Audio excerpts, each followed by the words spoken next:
Llegó el momento de la buena conversación y el debate. Abrimos la mesa de todos en Pauta Propia. Pauta 100.5. La seguridad se transformó probablemente y como ningún otro tema en el eje central del debate político chileno y también global de los últimos años. De ser una preocupación relevante pero secundaria, pasó a ocupar el primerísimo lugar en las prioridades ciudadanas y tensionó. Gobierno reordenó la agenda legislativa, ha redefinido también identidades políticas y en ese contexto el gobierno de Gabriel Boric debió enfrentar uno de sus desafíos más complejos, responder a una demanda urgente en un terreno históricamente adverso para la izquierda. La creación del Ministerio de Seguridad Pública fue una de las apuestas institucionales más ambiciosas del Ejecutivo para hacerse cargo de ese giro de época. Una señal política clara, la seguridad dejaba de ser un asunto accesorio para convertirse en un eje estructural del Estado, pero también una decisión tomada bajo presión, en medio del avance del crimen organizado, la persistente sensación de inseguridad y una oposición que hizo del orden público su principal bandera. En ese escenario, Luis Cordero asumió una de las carteras más expuestas del gabinete. Podría decirse que fue su primera opción de construir desde cero. Antes llegó a apagar incendios y grave, a justicia después de los indultos, a la subsecretaría del Interior después de la caída de Manuel Monsalve, pero seguridad se convirtió rápidamente en el blanco principal de las críticas de la derecha, particularmente del sector que hoy lidera José Antonio Kast, ya presidente electo, para quien la seguridad ha sido el verdadero caballito de batalla político y electoral. Cada avance, retroceso, crisis tuvo traducción inmediata en el debate público y en la disputa por el relato. Hoy día conversamos con el ministro de Seguridad Pública, Luis Cordero, en una entrevista marcada por uno de los periodos más exigentes en materia de orden público desde el retorno a la democracia. Una conversación para evaluar gestión, decisiones políticas, tensiones con la oposición y también los desafíos que quedan instalados para el próximo gobierno. Ministro, muy buenas tardes. ¿Cómo está usted? Muy buenas tardes. Muy bien. Muchas gracias. Ministro, hay un montón de preguntas. Yo no me quiero centrar para nada en lo que está pasando afuera, pero no puedo dejar de preguntarle a propósito de Donald Trump, más allá de Venezuela, más allá de Donald Trump, su discurso, las banderas con las que llegó, y cuánto del fenómeno Donald Trump es también una representación de no hacer las cosas a tiempo en materia de crimen organizado e inmigración particularmente. Ahora, yo creo que en el caso del segundo mandato del presidente Trump es un fenómeno distinto de otra naturaleza. Yo creo que en el caso de lo que estamos siendo testigos hoy día es un cambio como de doble época en el fondo, ¿no? El fin de una cierta manera de comprender el mundo después de la Segunda Guerra y en segundo lugar es una apuesta en cuestión de los tres pilares básicos de lo que ha sido esa construcción durante los últimos 80 años, que es el respeto por el derecho sobre la fuerza, en segundo lugar el multilateralismo y en tercer lugar derechos humanos en el fondo. Pero ese fenómeno no es exclusivamente de lo que ha sido su segunda administración, sino que yo creo que es un fenómeno que viene atravesando el mundo, yo diría, después de la crisis 2007-2008, que es una crisis muy marcada en el caso de Europa, y que reactiva como tres factores que son relevantes. El primero tiene que ver con los temas de seguridad como un fenómeno de afectación a la integridad y al contexto o a la tranquilidad en la cual me desenvuelvo. El segundo tiene que ver con el costo de la vida, que fue los efectos de esa crisis y por lo tanto los impactos en la economía. Y lo tercero tiene que ver con migraciones, porque lo que nosotros hemos estado siendo testigos en los últimos años en distintas partes del mundo, América Latina lo vivía muy lejos hasta la crisis de Venezuela, es que las crisis migratorias cuando producen colapsos económicos o de los sistemas políticos, en general impactan en los países del entorno. Entonces, en el caso de Europa, lo vivió años anteriores.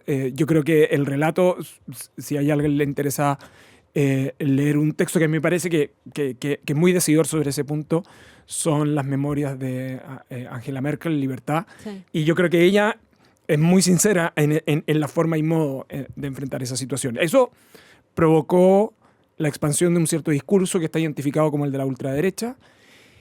Y ante una cierta incapacidad de las democracias liberales clásicas de responder a esos fenómenos. Por eso le preguntaba yo con esto de llegar tarde. Sí, y lo segundo tiene que ver con que esos fenómenos también, y yo lo diría que en el caso de Alemania es muy evidente, se tomó parte también del discurso de la izquierda, ¿no? De hecho, de Linke, que está en la izquierda en Alemania, ha tomado las banderas, por ejemplo, anti-inmigración en el fondo, ¿no?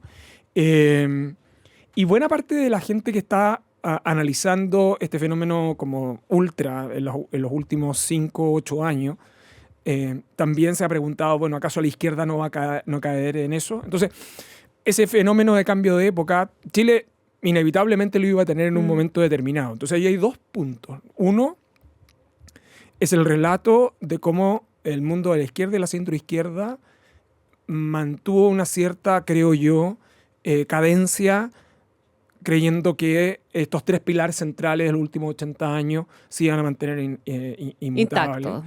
Y lo segundo, en cómo sus públicos tradicionales, respecto a los cuales lograba adhesión, basado principalmente en el discurso de la distribución y la igualdad, son personas que también se vieron afectados por esto y entonces hicieron y se transformaron los discursos ultra en discursos atractivos para ellos, en el fondo.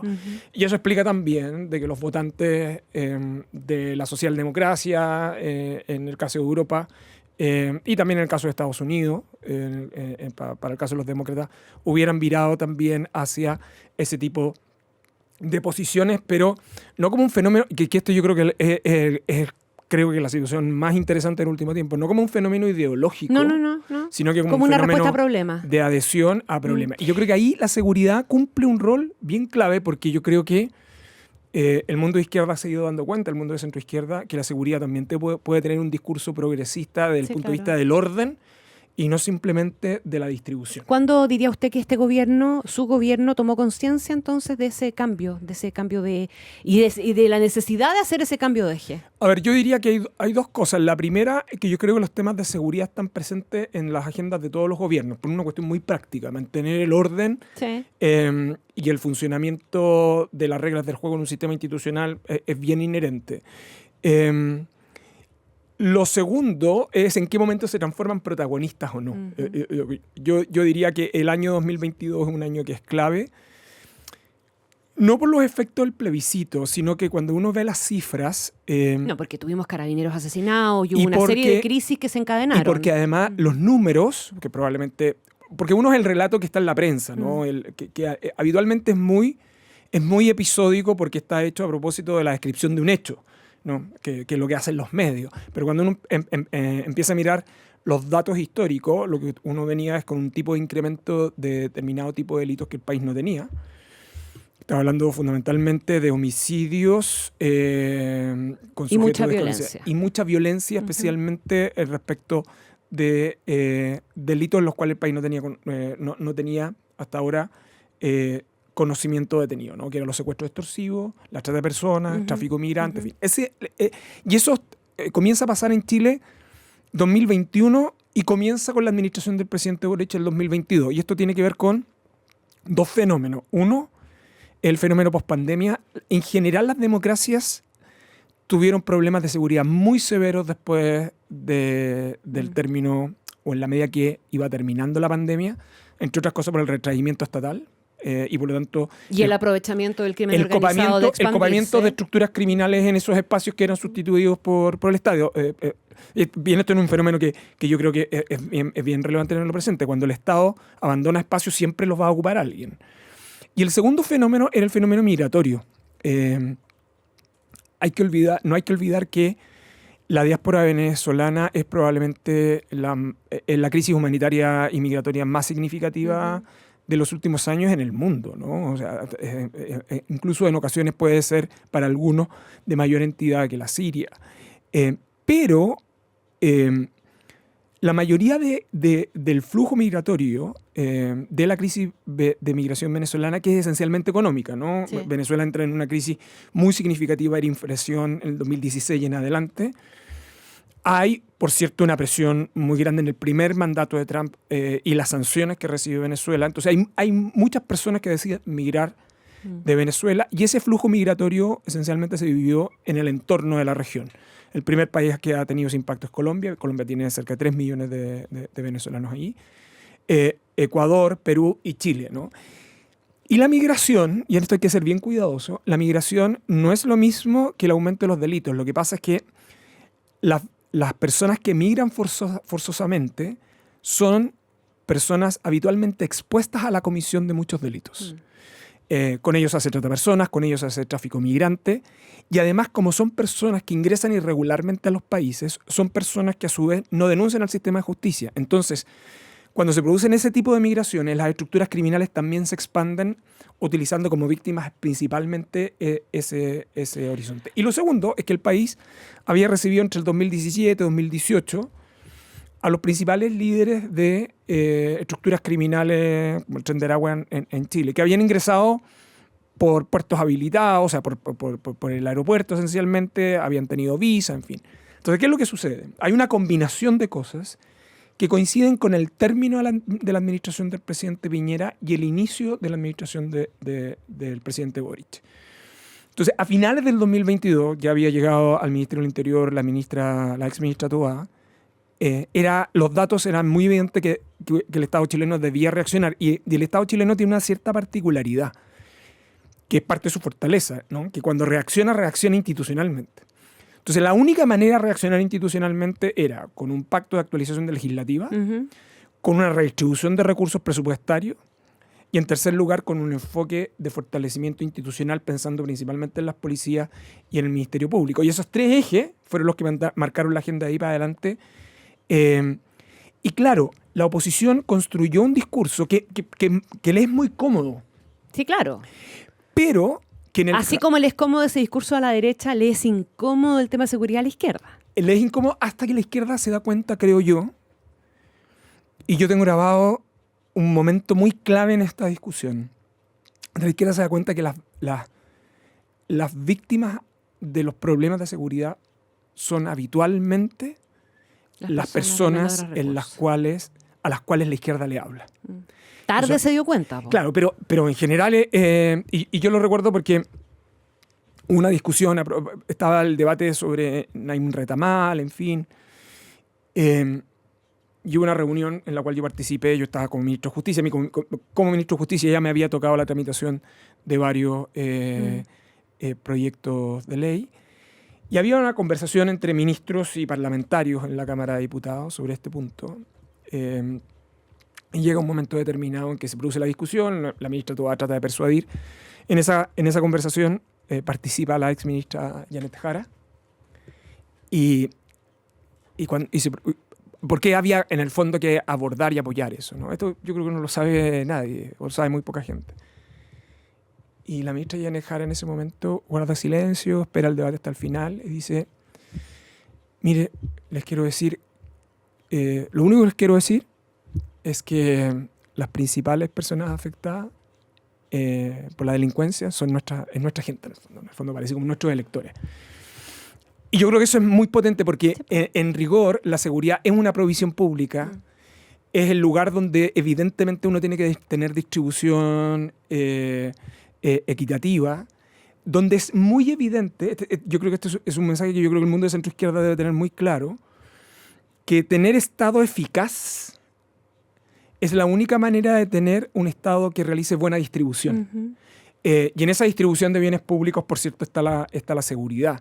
Y cuando el mundo centro-izquierda entiende ese lenguaje, es decir, esto no simplemente significa encarcelar personas, detener personas, sino que también proveer de tranquilidad en aquellos espacios donde la distribución de bienes públicos es muy inequitativa, y entonces la seguridad se transforma en una cuestión central, vuelven entonces a encauzar o a identificar a la seguridad también como un fenómeno de distribución que es el eje sobre el cual está. Claro que sí, ministro Cordero. Ahora, debe generar, me imagino yo, ¿verdad?, un poquito, al menos un poco de frustración, que a pesar de todo su esfuerzo, porque si uno los mira en el papel, hay una lista larga de cosas para rendir una buena cuenta finalmente. Sí. O sea, cambios institucionales importantes, la creación del Ministerio de Seguridad, cifras que han cambiado también, pero no hemos logrado cambiar la percepción y el resultado electoral fue muy categórico. Sí, también. pero yo creo que ahí yo tengo una preocupación mayor. Yo creo que efectivamente el término de esta administración va a tener con la mayor cantidad de leyes publicadas y cambios bien estructurales en materia de seguridad. Y va a ser muy difícil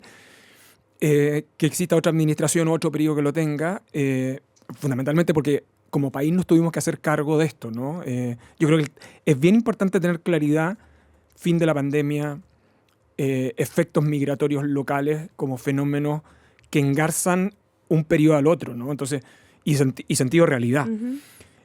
Una identificación muy relevante de cómo hacer eficiente la gestión de los recursos y el fortalecimiento de las instituciones en el entendido que seguridad requiere de instituciones legitimadas, ¿no? Entonces, cuando usted hoy día mira a Carabineros y la PDI, están dentro de las instituciones más confiables, pero claro, el sistema también requiere la legitimidad del sistema de justicia, por ejemplo, ¿no? que está que hoy día muy está un poquitito en problemas. Claro. Entonces, ¿qué es lo que sucede?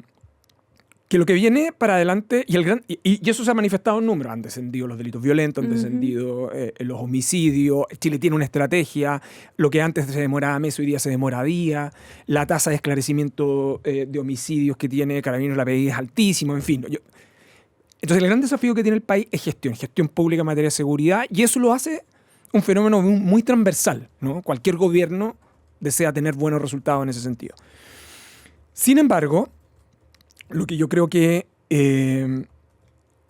yo me quedo con una preocupación es que pese a todo esto, Chile tiene los índices de temor más altos del mundo. Sí, pa. Ya, yo no podría decir es producto del fenómeno que hemos venido del 2021-2022 en adelante. Y cuando mira las cifras, la verdad es que nosotros venimos con índices de temor desde que tenemos registro. Es decir, la serie histórica debe tener 15, 18 años. Y claro, eso hace que el índice de temor esté muy pegado arriba, sobre el 80%, la victimización esté abajo, en el 20 y tanto. Chile no ha variado mucho en eso. Y yo creo que la pregunta del por qué Chile es un país atemorizado con tanto temor es una pregunta muy relevante que va más allá de esta coyuntura en particular. O sea, ¿usted diría que el gobierno de Kast va a seguir teniendo ese problema? Yo creo que el gobierno lo va a seguir teniendo, ¿sí? Y por una razón relativamente simple. O sea, yo espero que podamos empezar a bajar ese índice.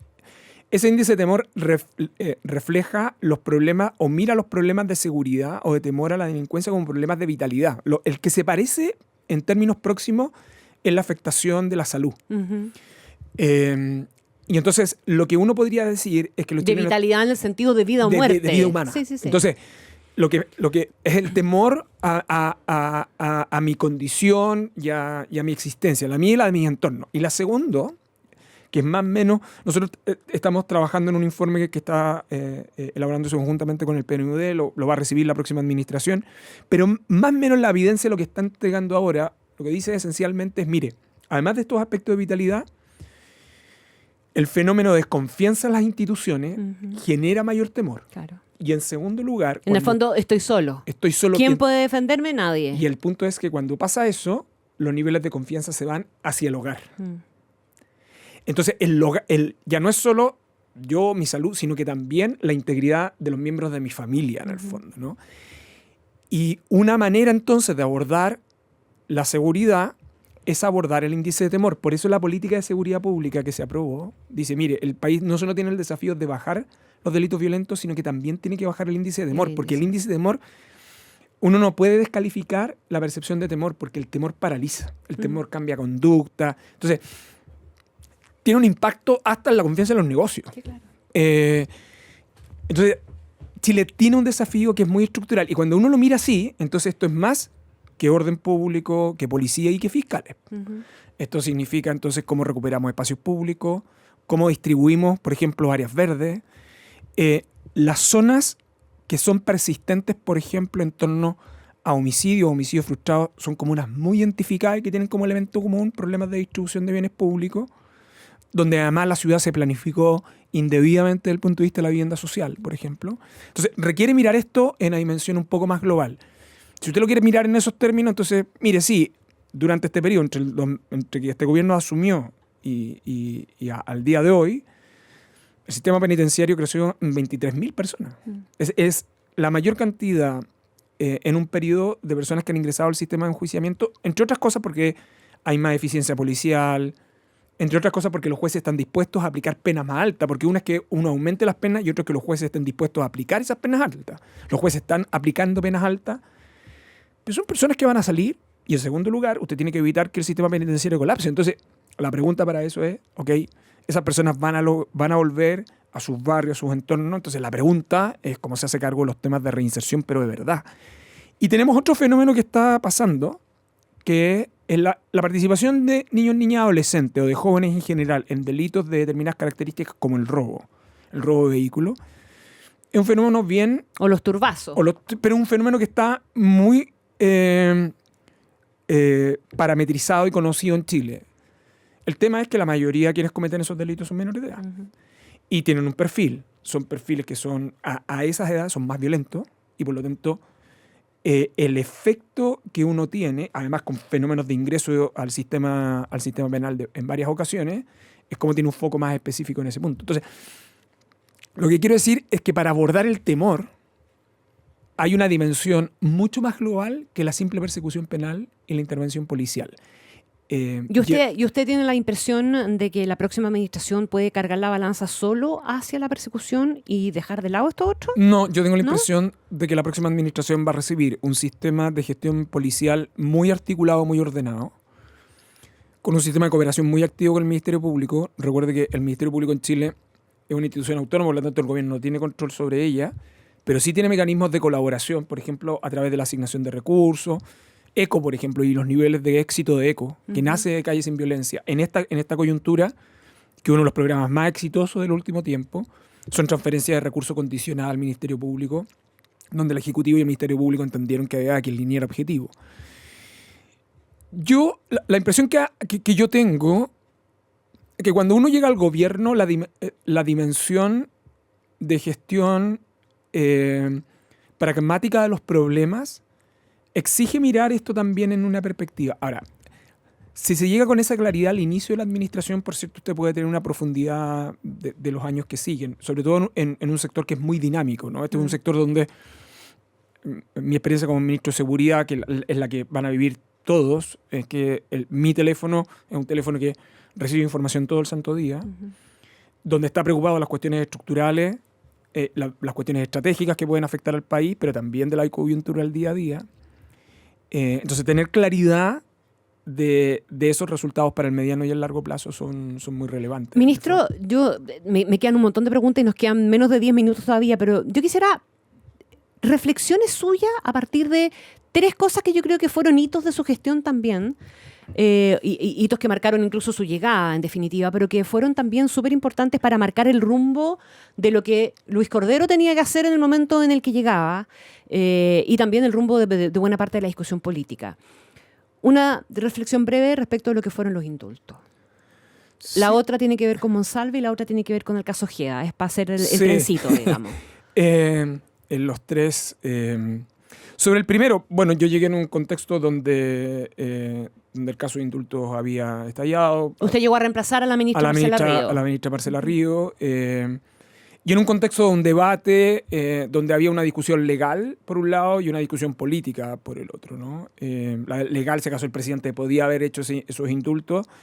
Y la política, que era la crítica, que a mí me parece que es razonable en general, cuando un presidente de la República ejerce esa atribución de indulto.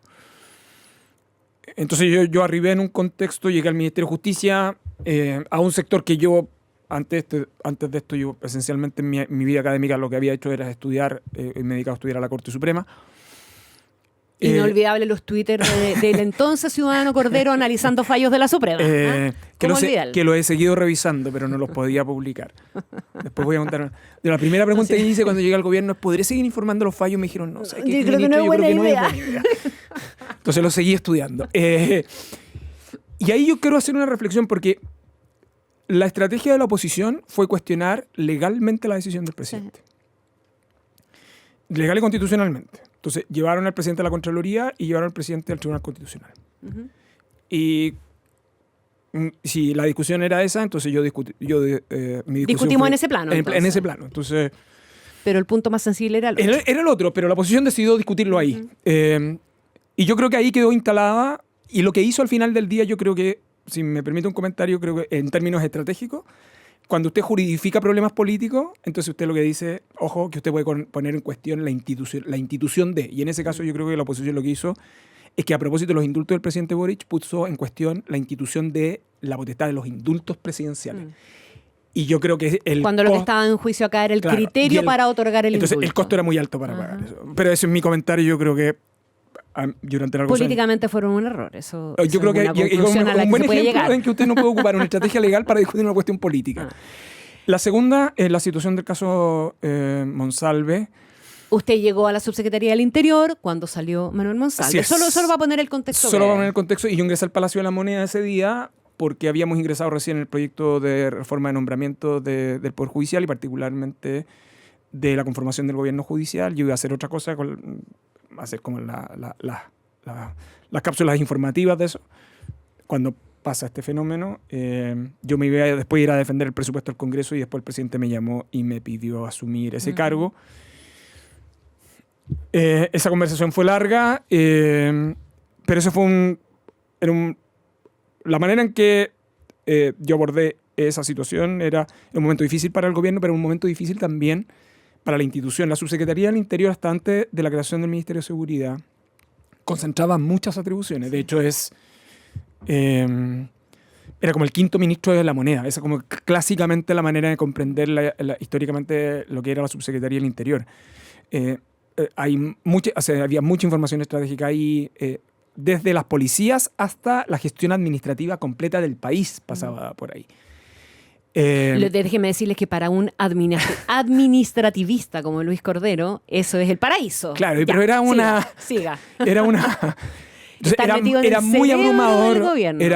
Es el corazón del gobierno, sí, efectivamente. Pero ahí yo tenía dos mandatos. El primero era recuperar el ánimo del equipo de trabajo interno, que es un equipo muy, muy relevante para la estructura de cualquier gobierno. Y la segunda, mantener la continuidad de la agenda del gobierno, especialmente en materia de seguridad. Habían proyectos bien estratégicos que tenían que despacharse, en fin. Y ese fue mi rol, apoyando al trabajo de la ministra Toa. No me era muy ajena a algunas de las cosas que estaban ahí, porque algunas desde justicia yo las venía tramitando, pero fue un momento personal de responsabilidad profesional muy complejo. Muy complejo, yo diría, por el contexto, porque fue muy disruptivo y porque yo tenía claridad de que no había espacios de duda, porque dependía el funcionamiento institucional, pero sobre todo el trabajo de las personas. Y el caso Ojeda. El caso Ojeda. Estamos hablando de la muerte, del asesinato, secuestro y asesinato de Ronald Ojeda, el exteniente venezolano, que hoy día está de vuelta sobre el tapete porque el Ministerio Público quiere ir a golpear la puerta a Maduro, Estados Unidos, a ver si responde por algo. Yo era ministro de Justicia cuando el caso Ojeda ocurrió. Nosotros, las primeras informaciones que tuvimos, todavía no se conocía.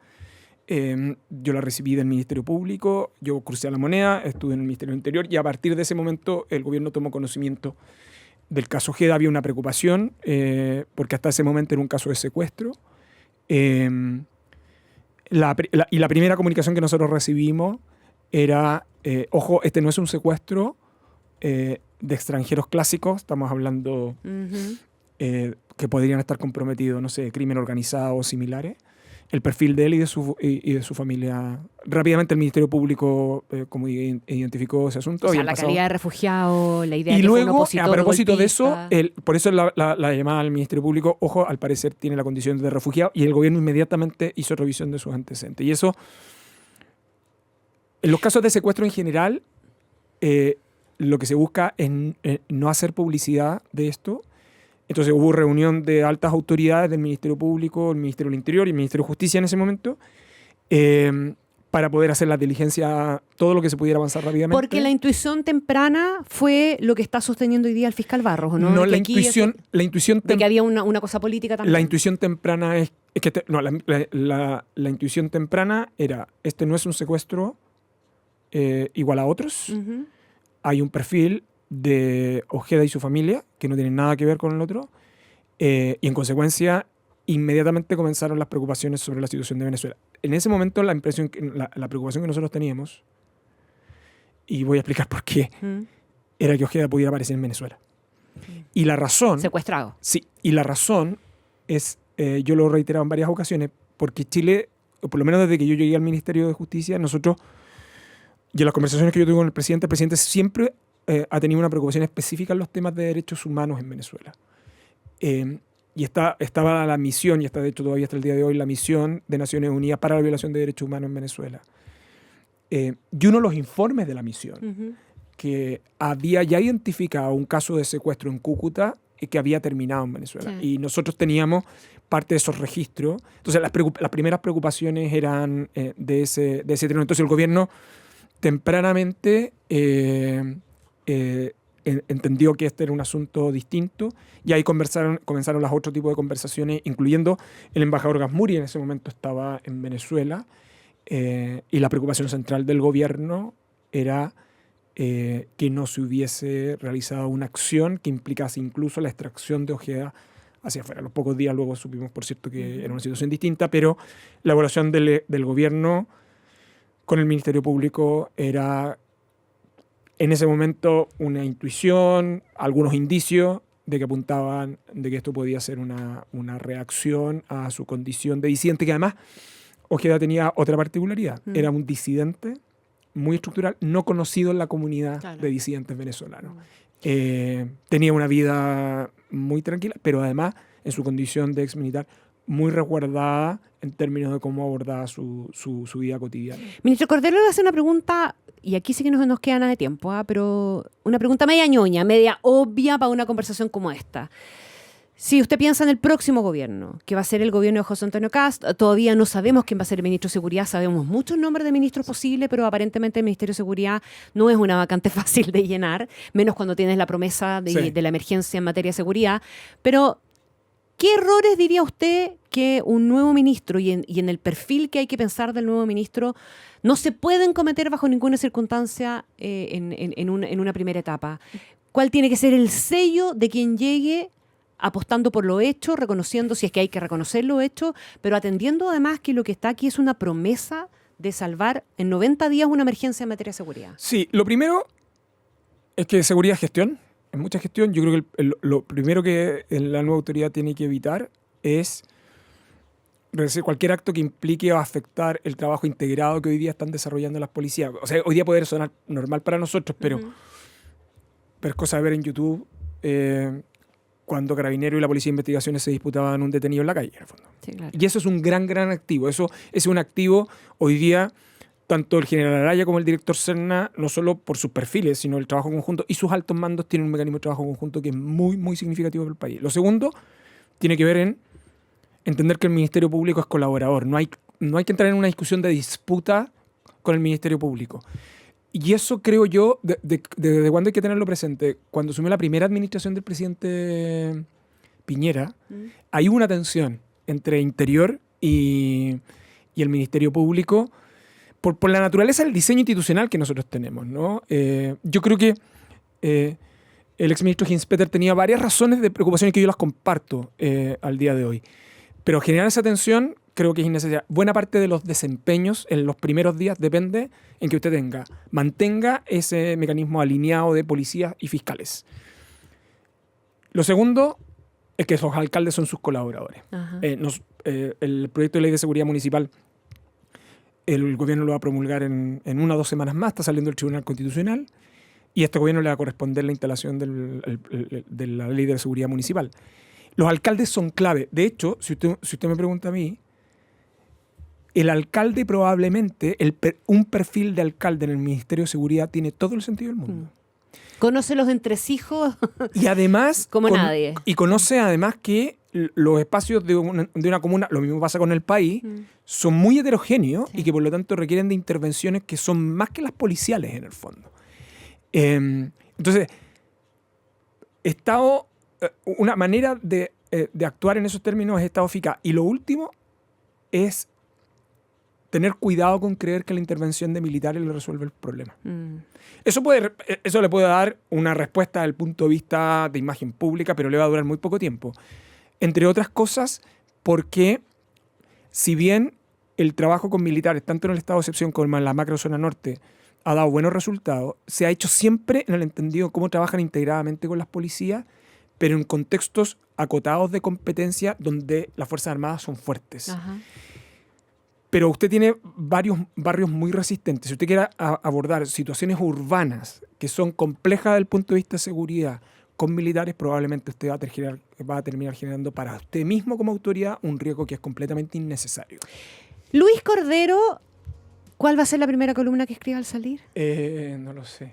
No, ¿cómo? Si las tiene escritas ya. ¿Cuál es la primera que va a publicar? No, yo creo que a mí todavía me queda por escribir la evaluación de la crisis de la Corte Suprema del año 2025. Okay.